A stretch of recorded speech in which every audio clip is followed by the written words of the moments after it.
Chapter 11. Ron was thoroughly annoyed with him, or more like furious, actually. Harry knew that, but he just couldn't help it. When Harry had finally returned to his room on the day of the disastrous shopping trip, he'd found Ron already waiting for him, demanding to know where he'd been since he was supposed to be lying in bed. Harry had for once been grateful for the fact that Kreacher never tidied up after any of them. His bed was still rumpled from the previous night and didn't give Sirius his lie away. So he had told Ron that he had just quickly been checking up on Draco, which of course didn't sit well with the redhead. To make matters even worse, Ron kept asking about the snow globe, which now stood on Harry's bedside table, but all Harry told him was that it was some sort of muggle toy. He didn't want to explain the story behind it, further aggravating his best friend, who didn't understand the strange secrecy, but Harry couldn't explain. Ron and Hermione knew that growing up with the Dursleys had been hard for him. They knew some of the things that he had suffered through, but not nearly half of it, and he wanted it to stay that way. Hermione's parents doted on their only daughter, encouraged her, and were proud of her no matter what, and Mr. and Mrs. Weasley were pretty much the perfect parents in Harry's eyes. He didn't want to tell his friends about the abuse he had suffered all through his childhood. He didn't want their pity, and the same went for Sirius and Remus. The only one he really felt comfortable talking to about these things was Draco, because Draco understood and would never look at him with pity. But he could hardly explain that to Ron, who thought he'd gone mad befriending Malfoy. And okay, back when the holidays had started and Remus suggested that he and Draco might become friends, Harry had thought he was mad. Never in a million years had he believed that he would one day trust the blonde Slytherin with his deepest, darkest secrets. But these past few weeks had shown him a different side of Draco. They made him realize that they weren't so different after all. They actually had a lot in common. And now that Draco wasn't surrounded by other Slytherins and no longer trying to model himself after his father, he turned out to be a really nice bloke. He got along well with Remus and even treated Kreacher with a surprising kindness, proving that the prejudice and all that looking down on other people had only been Lucius's fault. He had even confessed to Harry that he'd always felt that Remus was the best DA teacher they'd ever had. He wouldn't have cared about the werewolf thing or that Remus was poor even back in third year, but his father had cared, and up until now Draco had mostly repeated whatever his father said, or done what his father wanted, like trying to get Hagrid fired. Now he finally started thinking for himself, making his own decisions, and Harry found that they agreed on a lot of things. If only he could make Ron see this too, but the redhead stubbornly refused to give Draco a chance. He kept trying to pick fights with the blonde, egged on by Ginny, who seemed to hate Draco even more than Ron did, and Harry found himself caught in the middle. Hermione was less mean, but she couldn't understand the sudden change in heart either, and he didn't know how to explain it. To make matters even worse, Draco was all too easy to provoke. He might no longer insult the others just for the fun of it, but when Ron started things, he was quick to retaliate, and he knew all the right buttons to push. It was almost a wonder that the two hadn't exchanged blows yet. Harry was startled out of his thoughts when Sirius poked his head into the room to tell him dinner would be ready in about 10 minutes. "Everything okay?" the animagus asked. "Not really." Sirius immediately shut the door behind himself and sat down on the bed next to his godson. "What's wrong?" "It's about Ron and Draco. They're driving me nuts, and it's only been 5 days. I can understand Ron's reservations. I mean, the way Draco acted towards him, I never thought I'd be friends with Draco either. But he's not the arrogant git he used to be anymore. I think all that swagger was just for show, and I finally got to know the real Draco, you know? I tried to tell Ron, but he's so damn stubborn, he won't listen. Mind you, Draco is no better. He lets Ron provoke him all the time, and then he goes and insults Mrs. Weasley and stuff, and I'm caught in the middle of their fights. It's like they all want me to choose a side. I just don't know what to do anymore," Harry confessed. It felt good to be able to share his worries with an adult. Harry realized that he should have asked Sirius for advice a lot earlier, but he was still getting used to actually having an adult he could turn to with his problems. "How about this? You talk to Draco, ask him to tone it down if Ron does, and I'll ask Remus to have a little chat with Ron. He's the perfect level-headed voice of reason. If anyone can make a stubborn Weasley see sense, it's Moony," the animagus suggested. "You think he'd do that?" Harry asked hopefully, knowing exactly what Sirius meant. He might get Draco to agree, but Ron wouldn't even listen to him. Remus was an authority figure, and really good at giving pep talks. "Sure he will. He was planning to talk to Ron later anyway. Your friend kinda walked in on his snogging in the kitchen earlier. He seemed a bit shocked." Harry had to chuckle at that. He could picture Ron's reaction quite clearly, and his friend had been lucky. Last year, he'd walked into the kitchen to find his godfather on his knees, blowing Remus. Not a sight he'd forget anytime soon. He hadn't been able to look either man in the eyes for days after that, especially since Sirius had felt the need to follow that little revelation by giving Harry the talk, explaining all about straight and gay sex in excruciating detail. Come on, let's head down for dinner. His godfather's voice pulled him from his musings. Sirius, thank you. The dark-haired man smiled and pulled him in for a quick hug. Anytime, Prongslet. That's what I'm here for. You know you can come to me with your problems, right? Yes, Harry knew that, and it was awesome. Smiling, they made their way down to the kitchen. Remus, Ron, Hermione, Ginny, and Draco were already seated around the table, while Mrs. Weasley was busy at the stove. Ron glanced up as soon as they entered, blushed crimson, and quickly dropped his gaze. Harry had to stifle a grin. His mirth died quickly, however, when he caught Ginny glaring daggers at Draco, who glared right back.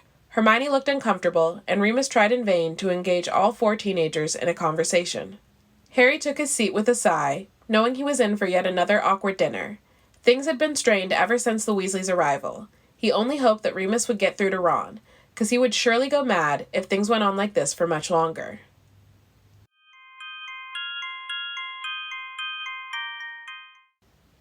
As predicted, dinner was an awkward affair. Mrs. Weasley didn't appreciate Sirius's try to lighten the mood by telling funny stories about the pranks he had pulled in his time at Hogwarts. After he told them about how he had slipped a page from a wizard porn magazine in Snape's Transfiguration essay, unfortunately, McGonagall wasn't fooled. James and I got detention for a week. It was worth it to see the look of mortification on old Snivellus' face. She made him shut up, claiming they were still impressionable children. Luckily, she didn't see him wink at Harry, who grinned back. Meanwhile, Ron and Ginny kept making snide comments towards Draco, who either ignored them or countered with a few insults of his own, nearly provoking Ron into a fistfight once. And Hermione tried to bore them to death, talking about homework. When the dishes were finally cleared away, Harry saw Sirius whispering something to Remus, who nodded and asked Ron for a word in private. The redhead looked like a deer caught in headlights. Harry pointedly ignored the pleading look his best friend shot him. Since Mrs. Weasley had her back turned and was talking to Sirius, Ron had no choice but to follow the werewolf. Hermione didn't notice, because she was busy talking to Ginny, promising the girl to help her with her potions essay. "Why don't you join us in our room, Harry? We could all do our homework together. Of course, I already finished mine, but I bet you and Ron haven't even started, and you could use some help with potions." The dark-haired boy shook his head. "I'll have you know that I've already finished my potions homework, Hermione." She gave him a doubtful look. And okay, he couldn't really blame her. Everyone knew that he hated potions, and that he usually left his homework till the last minute. "Draco helped me," he admitted, ignoring Ginny's scowl. "Maybe I'll join you later. I still have to finish History of Magic, and I'm sure Ron could use some help," he quickly went on, before either girl could launch into another tirade about Draco, who had obviously used the distraction to slip out of the room unnoticed. Harry decided to follow his example and headed upstairs, while Mrs. Weasley was asking the girls to help her with the dishes. Walking past his own door, he went straight to Draco's room, flopping down onto the bed next to the blonde. "I'm starting to get the feeling you're coming here to hide from your friends." Harry snorted. Not far from the truth, actually. At least Draco never complained to him. But, "You're my friend, too," he pointed out. When the blonde didn't respond, he muttered, "You snuck out of the kitchen." Now it was Draco's turn to snort. "Well, as much fun as it is to have your other friends glaring at me and throwing insults my way, there's only so much of it I can take, especially without hexing one of them." "You weren't all that pleasant either. And yes, I can understand that," Harry quickly assured. "But don't worry, Ron will come around. Remus is talking some sense into him right now." Draco shot him a doubtful look. "He's stubborn, okay? But I'm sure he'll come around eventually," Harry insisted. "It might also help if you didn't let him provoke you, or sneer at him all the time, or if you apologize to Hermione for calling her mudblood." "But that's what she is," the blonde protested half-heartedly, earning himself a stern look. "Cut the crap, Draco. You've been using the term Muggleborn for weeks now without slipping up once. It's been ages since you said Mudgleborn," the younger boy pointed out, doing a very bad imitation of the Slytherin. "I don't sound like that," Draco protested, but a small smile was creeping onto his lips. Harry loved seeing him smile, loved how his eyes lit up and almost seemed to glow when he was laughing at something. He didn't smile nearly enough. By the way, was there any particular reason Weasley was trying to imitate a tomato during dinner? The blonde changed the subject. Harry grinned. Yes, Ron had been blushing an awful lot. He walked in on Sirius and Remus snogging earlier, he explained, only realizing what he had said when it was too late. But Draco only snorted again, and he goes all blushing virgin because of that? Prude. Harry looked at him in surprise. You knew about Sirius and Remus? He had never been sure, so he hadn't said anything, a little afraid of Draco's reaction. Of course I knew. I've been living here for 5 weeks now. Do you have any idea how often I've walked in on them? And on some of those occasions they were doing a lot more than just snogging. The blonde sounded exasperated, but he was smiling, and a faint blush stained his cheeks. Harry smiled ruefully. Tell me about it. I'm really happy for them, but I wish they would put up some warning sign or something when they go at it in the kitchen. Or the sitting room, Draco added. Or the hallway. Both boys giggled. Harry felt extremely relieved that Draco didn't seem to have a problem with the whole guy/guy thing. So, I promised Hermione to join her and the others in the girls' room later to finish homework. You should come too. The blonde looked at him like he had lost his mind. Because I would be so welcome there? He sneered. They'll have to get used to you. You're one of us now. That's a very naive way of looking at things, Harry. I'm no hero. But Harry wanted to hear none of that. No, it's not.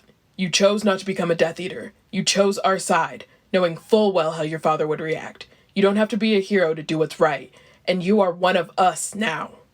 He wondered about the soft smile on Draco's lips, but the other boy distracted him by whispering, I don't want to get you into trouble with your friends. And why had Harry never realized just how sensitive Draco really was? Harry felt his heart swelling and had to fight the urge to hug the blonde.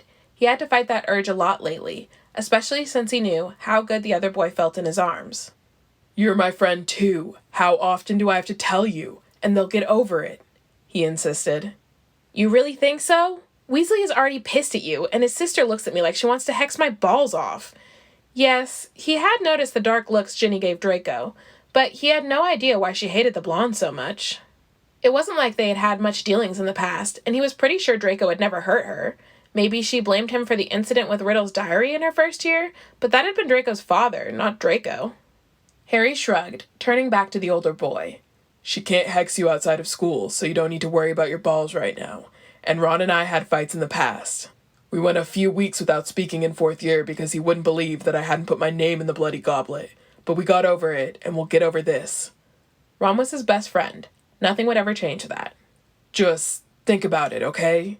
I would be really happy if you joined us. He gave Draco a pleading look, and the blonde sighed. All right, I'll think about it.